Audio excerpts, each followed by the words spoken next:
Salut les cathos, aujourd'hui nous sommes le 2 mai et nous fêtons Saint Athanase.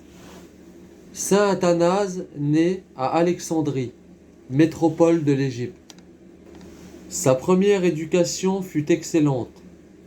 Il ne quitta le foyer paternel que pour être élevé, nouveau Samuel, dans le temple du Seigneur par l'évêque d'Alexandrie.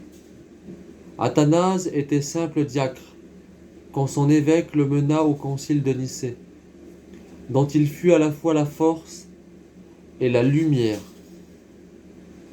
5 mois après, le patriarche d'Alexandrie mourut, et Athanase, malgré sa fuite, se vit obligé d'accepter le lourd fardeau de ce grand siège.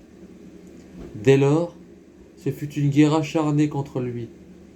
Les accusations succèdent aux accusations, les perfidies aux perfidies. Athanase, inébranlable, invincible dans la défense de la foi, fait à lui seul trembler tous ses ennemis.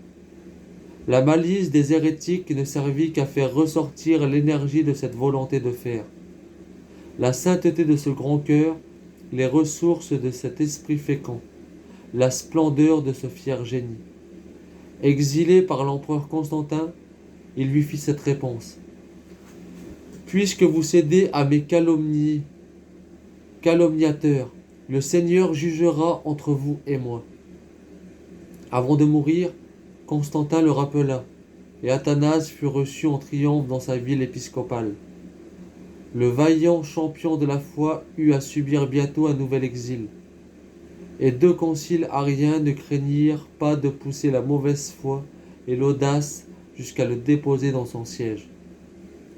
Toujours persécuté et toujours vainqueur, voilà la vie d'Athanase.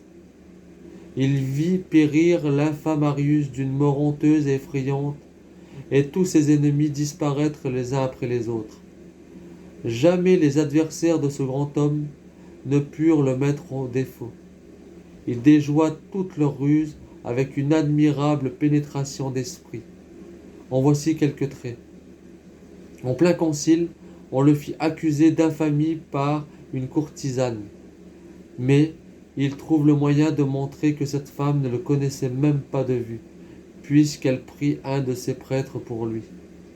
Au même concile, on l'accusa d'avoir mis à mort un évêque nommé Arsène et coupé sa main droite. Comme preuve, on montrait la main desséchée de la victime. Mais voici qu'à l'appel d'Athanase, Arsène paraît vivant et montre ses 2 mains. Une autre fois, Athanase poursuivi, s'enfuit sur un bateau. Puis, bientôt, il rebrousse chemin, croise ses ennemis qui lui demandent s'il a vu passer l'évêque d'Alexandrie. Poursuivez, leur dit-il, il n'est pas très éloigné d'ici. Ces dernières années furent les seules paisibles de sa vie.